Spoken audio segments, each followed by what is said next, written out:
Good afternoon and welcome to RMU Live. Today is Monday, November 15th. I'm John Blinn. And I'm John Hanna. Here's what's happening now. The bodies of a couple that has been missing since 2018 were found inside a vehicle that was submerged in the Ohio River. Volunteer divers in Jefferson County were working on a separate case when they found the vehicle that contained 56-year-old Joni Davis and 65-year-old Brian Goff. The last two were seen on a gas station surveillance camera in North Belmont in June 2018. Goff was reportedly Davis's caretaker and boyfriend. It was discovered that the two had been fastened in their seatbelts when the car was removed from the water. Forensic experts will be examining the car for evidence on Friday. After 52 years, one of Cleveland's largest robberies has finally been solved following the death of the man the authorities say was responsible. In 1969, 20-year-old Theodore John Conrad stole $215,000 from the Society National Bank in Cleveland, equivalent to almost $1.7 million today. Since 1970, Conrad has been living under the name Thomas Randell, living in a Boston suburb. Conrad passed away on May 18, 2021 due to lung cancer. Authorities say that the charges against Conrad, embezzlement and falsifying bank records, currently remain but will be dropped. Two people were sent to trauma centers after an accident that took place on Sunday morning. Medical helicopters were used to transport the victims of the wreck after members of the Ross River Fire Department responded. Those first responders say that the accident took place on Route 51 North on 981. No other details have been made available at this time. A local police department has been left completely empty after the newly hired chief resigned after his first day, taking the hope of the addition of two other officers with him. Sergeant Matthew Feldmeyer was sworn in on the night of November 1st, worked his first and final shift on November 2nd, and left a note of resignation and his badge on his desk on November 3rd. Feldmeyer participated in two interviews to help fill the position of two police officers. Those interviews have not been followed up. State police have been handling the work of the Freeport Borough since the resignation. A Penn State student who was reported missing last Thursday has been found dead. The student, an unidentified 19-year-old female, was last seen Wednesday evening and the body was found on Friday. Although the death is under investigation, police say the preliminary findings are that it is an accident. Anyone with information can contact the State College Police Department at 814-234-7150. Students at Pitt are now afraid to walk alone on campus after a man was caught on camera aggressively trying to place a blanket around a young woman on Friday. Police released two pictures of the man in an attempt to find out more information. However, after telling the campus, rumors broke out about the man dubbed Blanket Man. Pitt police ask anyone with specific and credible information about similar interactions to contact them at 412-624-2121. A rally held between students and the full-time faculty union of Point Park University in October has resulted in the creation of a new 3-year contract between the faculty and the university. The new contract includes an increase in pay, added parental leave, and time off for holidays that were previously unrecognized by the university, such as Juneteenth. The new contract was voted on last week, and none of the 72 faculty members voted against the new contract. A Beaver County woman is facing over 100 animal cruelty and neglect charges. The Humane Society of Beaver County charged Leah Fontanez of Beaver Falls with 139 animal cruelty and neglect charges, along with felony charges in relation to the death of 3 chicks that were caked in their own feces. Fontanez was reported by neighbors, who then called the police. When the police arrived, they found chickens and ducks defecating in their food, as well as 9 dogs and puppies without water and clean areas, and a bearded dragon living under the same conditions. The chickens and ducks are now cared for at Kindred Spirits Rescue Ranch in Darlington. Children aged 5 to 11 were able to receive their first dose of the COVID-19 vaccine thanks to a local high school in Jefferson Hills. Thomas Jefferson High School offered the Pfizer COVID-19 vaccine to children and families who were interested. The high school worked with a Pleasant Hills apothecary to provide the vaccines. First shots were administered Saturday morning from 9 a.m. to noon. Children can return for their second dose on December 4th. The children's dose of the COVID-19 vaccine only contains a third of an adult's traditional vaccine. One person is dead and several others are injured after a 2-vehicle collision that took place Saturday afternoon. 3 major roadways in Washington County were shut down as a result of the accident, including Route 66, Route 380, and Route 780. The roads were closed in both directions. The cause of the accident is still under investigation. Several Pennsylvania Republican lawmakers are upset following the House's passing of a $1.2 billion infrastructure bill. The bill, sponsored by Oregon Representative Peter DeFazio, is set to address federal aid highway, transit, and safety programs.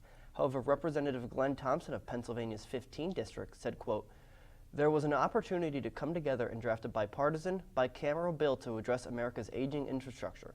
Rather, House Democrats boldly linked infrastructure to a spending bill that is full of budget gimmicks and will cost American taxpayers trillions of dollars," end quote. The bill is set to head to the White House to be signed into law by President Joe Biden. A 30-year-old man was shot and killed in a bar in Upper Borough on Saturday. Investigators report that 61-year-old Daniel Moles, a regular at the bar, walked into the crowd, pulled out a .45 caliber gun, and fired twice. One of the shots hit the victim, who later died after his brother tried to take him to the hospital. There were no interactions at the bar between Moles and the victim on that night.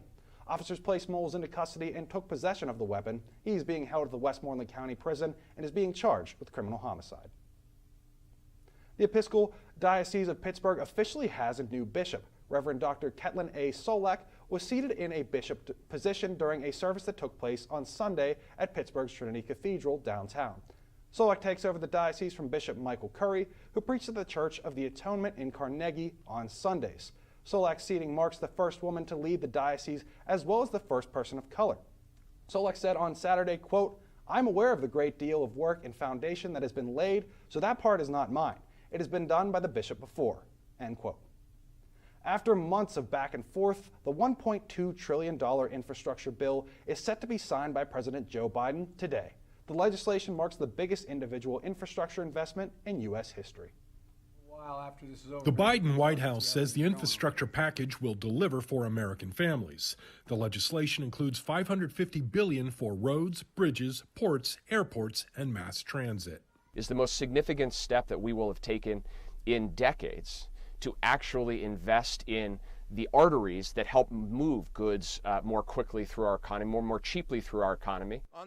13 House Republicans crossed party lines in voting to back the bill with a majority of Democrats. Lindsey Graham, President Trump's favorite top Republican in the Senate, supported this bill when it passed 69-30. We need roads and highways, let me tell you. This was a bipartisan plan. It needed to happen. Now that the marathon infrastructure bill is approaching the finish line, the White House is focusing on its Build Back Better plan. We are confident that Speaker Pelosi is going to bring it up and that it will pass this week. But some say that might be a bridge too far. I don't think the votes are there yet. A good number of Democrats demanded and are going to receive a CBO report as to whether is it really paid for. What does it do when you expand Medicare? What does that do to the solvency? I'm John Lawrence reporting. The Florida State Legislature is coming back in a special session starting Monday to block federal vaccine mandates. Governor Ron DeSantis has called the special session to ask state lawmakers to pass more measures in defiance of the Biden administration's coronavirus measures. The 4 bills before state lawmakers would increase penalties for businesses and local government that require workers to be vaccinated against COVID-19. The new Republican-backed laws, if passed, would strengthen the governor's executive orders. That includes one that gives parents the right to decide whether their kids wear masks in school. Democrats complain the governor has flipped from fighting coronavirus to fighting science-based efforts to stop the spread of the pandemic. And now, John? The Colonials were in action in a lot of games this weekend. I know basketball had a pretty big weekend. Yeah, basketball had a big game against Kentucky, but let's send it over to Sam Goldberg in our sports center to see how they did. Thanks, guys. Well, before we get to basketball, there was a lot of Colonials action over the week and weekend. Let's break it down right now. So, moving on first to the volleyball team.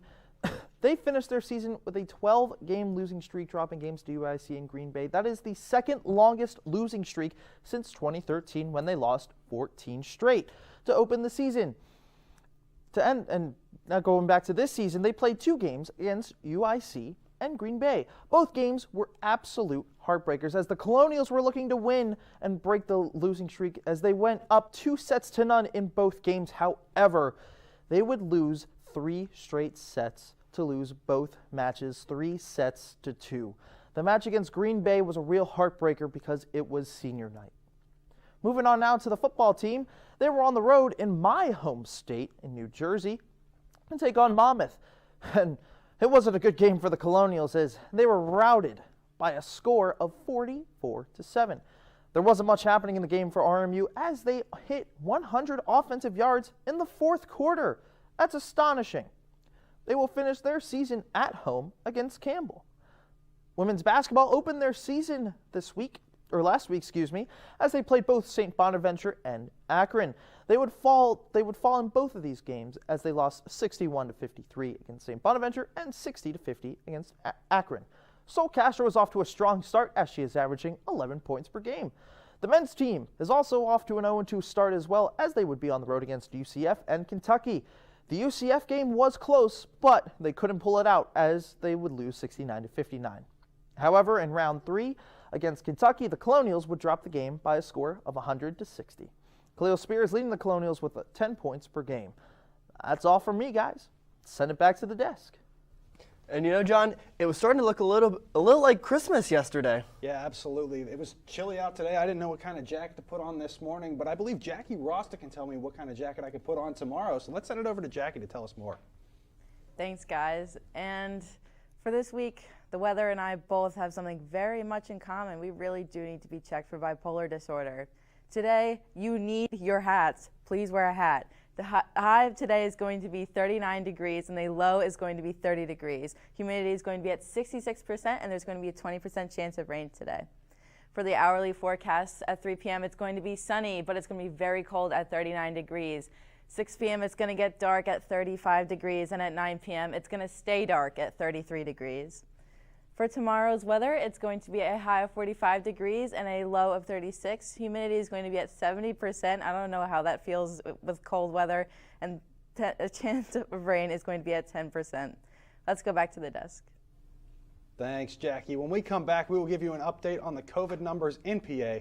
And stay with us here on RMU Live. Roll over. Chance high five. All right. When you adopt a shelter pet, you discover all the things that make them unique. And your mother and... I am totally a hat person. Right, guys? Thanks for being honest. They're a little bit of a lot of things, but they're all pure love. Adopt pure love at theshelterpetproject.org. Multiple studies have shown that marijuana can slow both driver reaction and response time, which can be really dangerous. He's here. He's here. Wait. What? I can't drive. Why? I'm high.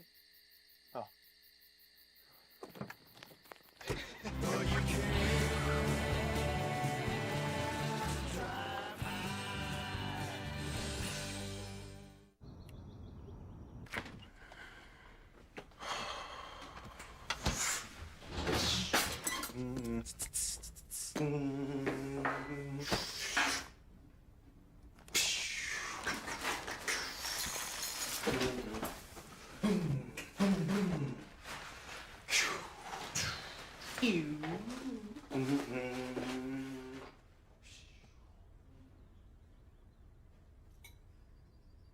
STEM is precise, no margin for error. Dare to forget that. Dare to have fun with it. Get weird with it. Dare to send those old STEM theories flying past the neighbor's house into outer space. Dare to program something internet-breaking, record-breaking. Dare to blow their minds. Dare to learn the difference between sedimentary and metamorphic rock. Go find those rocks. Dare to keep daring. Dare to STEM. Check out She Can STEM to get... Welcome back to RMU Live. According to the Robert Morris University COVID-19 dashboard, there are currently 5 students in isolation, along with 10 students and 1 employee in quarantine. Since August 1st of 2021, there have been 134 positive cases reported to Robert Morris. Individuals in isolation have tested positive for COVID-19, while individuals in quarantine have shown symptoms and are awaiting test results or have been exposed to an infected person. According to the Pennsylvania Department of Health, there are 1,618,870 total cases of COVID-19 in Pennsylvania. There have also been 5,800,806 negative tests. A warning from the CDC. Measles is now considered a global threat again after routine vaccines were missed over the pandemic. We have a closer look in today's Health Minute. It's one of the most contagious viruses known, and the CDC says measles is a threat to the world once again after 22 million babies missed their vaccines during the pandemic. Disruptions that come from things like the COVID pandemic can be really dangerous over a short period of time. Measles was declared eliminated in the U.S. in 2000 thanks largely to vaccines, but travelers can bring it into the country and the virus can further spread among unvaccinated people. While reported measles cases dropped in 2020, the CDC says there were nearly 1,300 cases reported in 2019. With missed vaccinations, the risk of outbreaks grows around the world. With just measles vaccine alone over the past 20 years, the estimate is about 32 million lives saved. But none of that is a guarantee, and all of that requires constant vigilance and constant ability to deliver vaccine to people who need it. In the U.S., children get 2 doses of the measles vaccine, one at about a year of age, the second shot between the ages of 4 and 6. Symptoms appear 1 to 2 weeks after contact with the virus and include high fever, cough, runny nose, and watery eyes. A rash appears 3 to 5 days after the first symptoms. U.S. health officials say measles vaccines are key to keeping everyone safe. For Health Minute, I'm Mandy Gaither. Thanks, Mandy. The CDC says measles kills more than 60,000 people around the world a year, mostly young children. Robert Morris University has announced that they have expanded the university's Military Service Award, allowing veterans, service members, or their spouses or dependents to have all tuition and fees toward an undergraduate degree covered using the post-9/11 GI Bill. Also announced was a 25% tuition discount on top of federal benefits for veterans striving towards a master's degree. Current Robert Morris president and retired lieutenant colonel in the Air Force Reserve, Chris Howard, said, quote, "RMU is determined to do all that we can to help the loyal men and women who have served our country," end quote. Currently, through the Center for Veterans and Military Families, Robert Morris serves 320 students. The Center for Innovation and Outreach will be hosting an event featuring Ambassador Robin Renee Sanders on Thursday.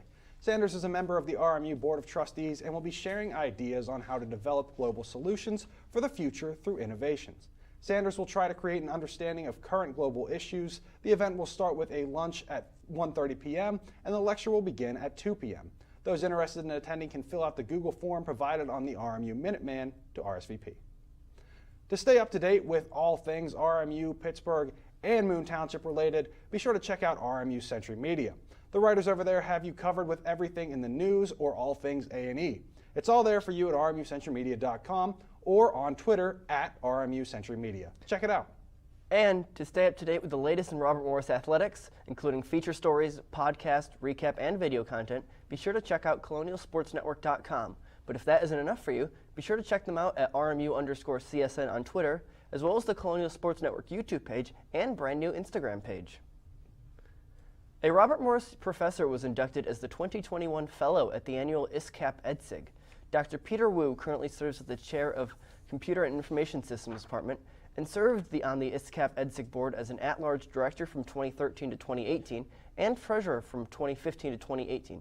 ISCAP EdSig stands for Information Systems and Computing Academic Professionals Education Special Interest Group, and fellows are inducted for their sustained effort or effective support of EdSig in its ongoing mission to improve information systems education, mentor IS students, and develop the careers of IS faculty. Lawyer, professor, university professor, president, and now author, Ken Gormley, president of Duquesne University, has officially published his first novel. The book, titled The Heiress of Pittsburgh, was published through Milford House Press of Mechanicsburg and tells the tale of a widowed Pittsburgh lawyer dealing with rebellious teenage daughters and a hopeless-looking case involving an estate and his ex-college flame. Gormley's novel is available through Amazon or at local bookstores. When we come back, Sam Goldberg will tell us what Pittsburgh sports look like this weekend. Stay tuned here on RMU Live.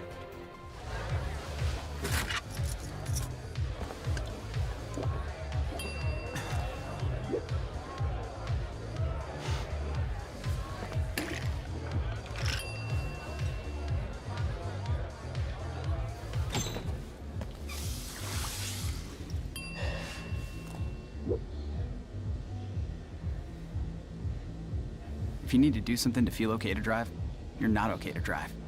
Don't drive buzzed. Maybe you can make retirement happen. After all, you made her college years happen. Opening that education savings account when she was little. Spearheading a campus tour. And another, and another, and another, and another. Bam! Deciphering financial aid. She was like, what? And now she's like, you aced planning for college. Now get the tips you need to get on track at aceyourretirement.org. Jason, let's go see your room.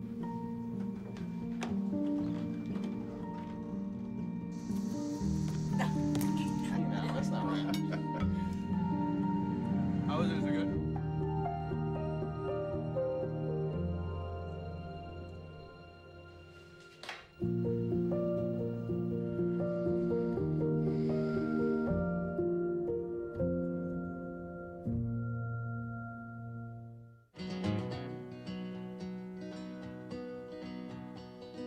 Things could be stranger, but I don't know how.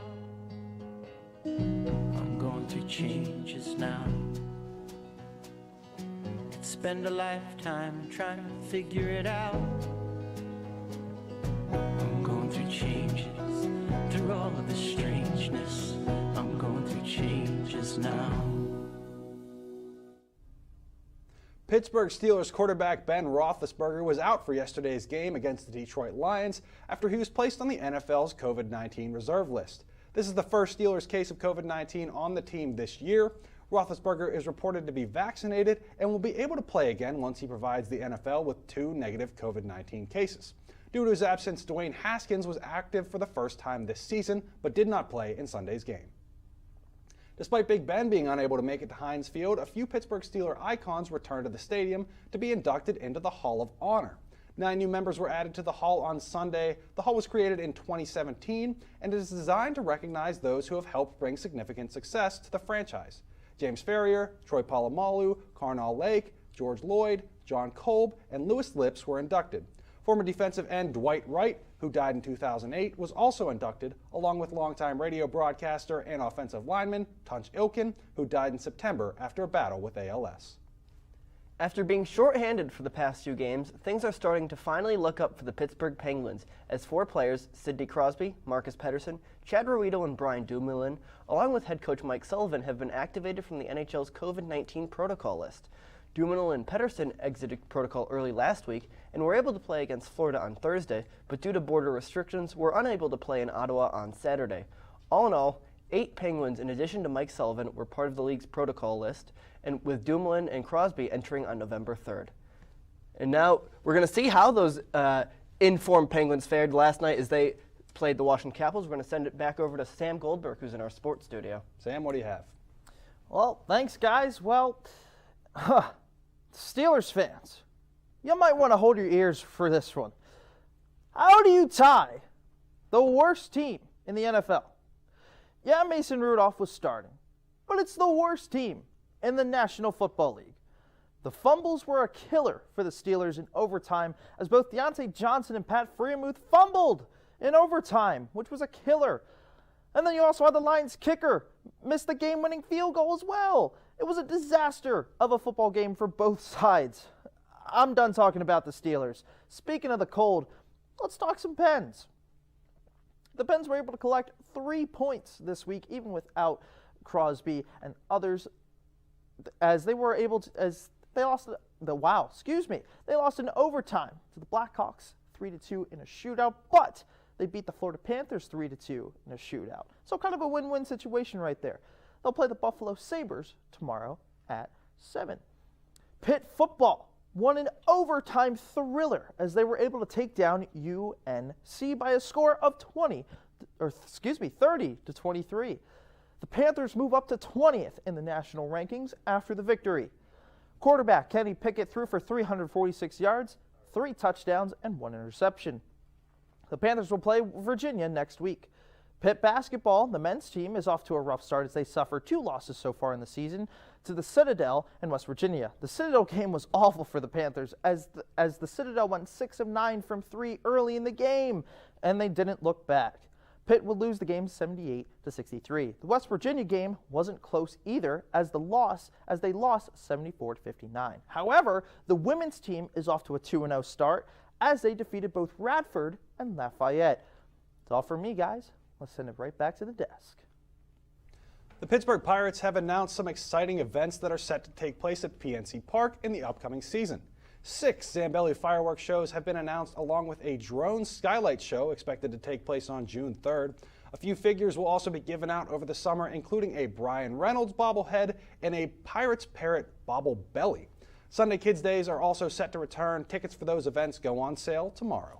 Well, hopefully the weather for those games will be nice, but when we come back from break, Jackie Rasta is going to be back in our weather studio to give us a look at what the weather looks like for the rest of this week. Stay tuned.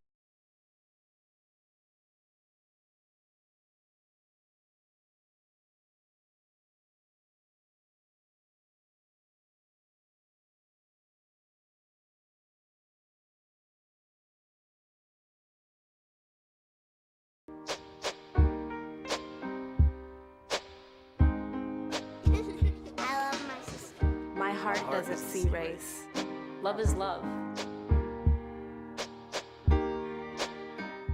What are you doing in there? What's that? I wouldn't do that. What are you doing? What are you looking for?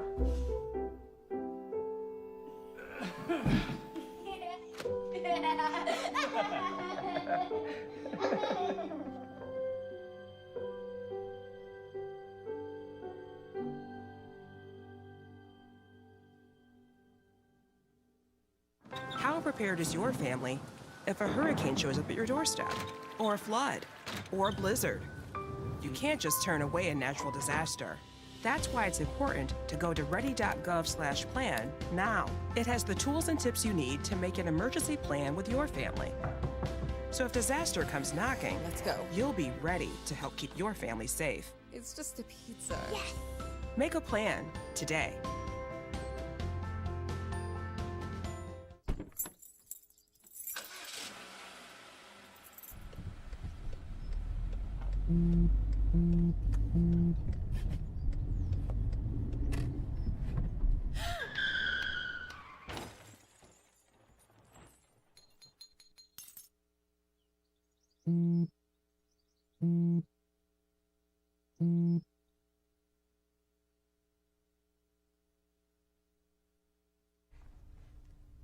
We are in for an interesting week for weather if today's skies have not They made haven't been that pretty clear enough. Yeah, but we'll send it over to Jackie Rasta in our weather studio to tell us what's going on for this upcoming week. Thanks, guys. Welcome back to weather. Let's take another look. Today is going to be a high of 39 degrees and a low of 30 degrees. Humidity is going to be at 60%, and there's going to be a 20% chance of rain today. For tomorrow, the high is going to be 45 degrees with a low of 36. Humidity is going to be at 70%, and chance of rain is going to be at 10%. For this week's weather, oh no, our weather, it's broken.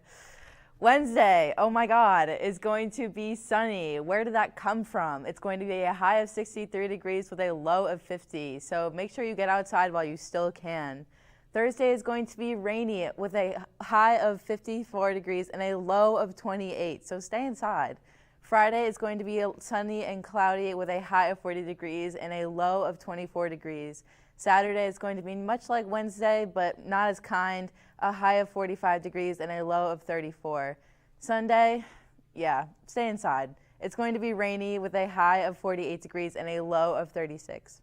That's all for weather this week. I hope you guys have an amazing week. Let's send it back to the desk. All right, well, you know, John, this is going to be our last show for 2 weeks because next week, pretty big holiday. Absolutely. Thanksgiving is coming up, and John, I got to say, I'm pretty excited to do some eating. I know. What's your favorite part about Thanksgiving? Is it the eating? See, it might be the nap after the eating. I feel like anyone who knows me knows I'm a big fan of naps, and that one just, it always hits different. Mine is before you play, or before you eat, always got to go out and play that flag football game with the family. Well, John, I had a controversial question for you. What are your thoughts on cranberry sauce? I can't stand it. Why not?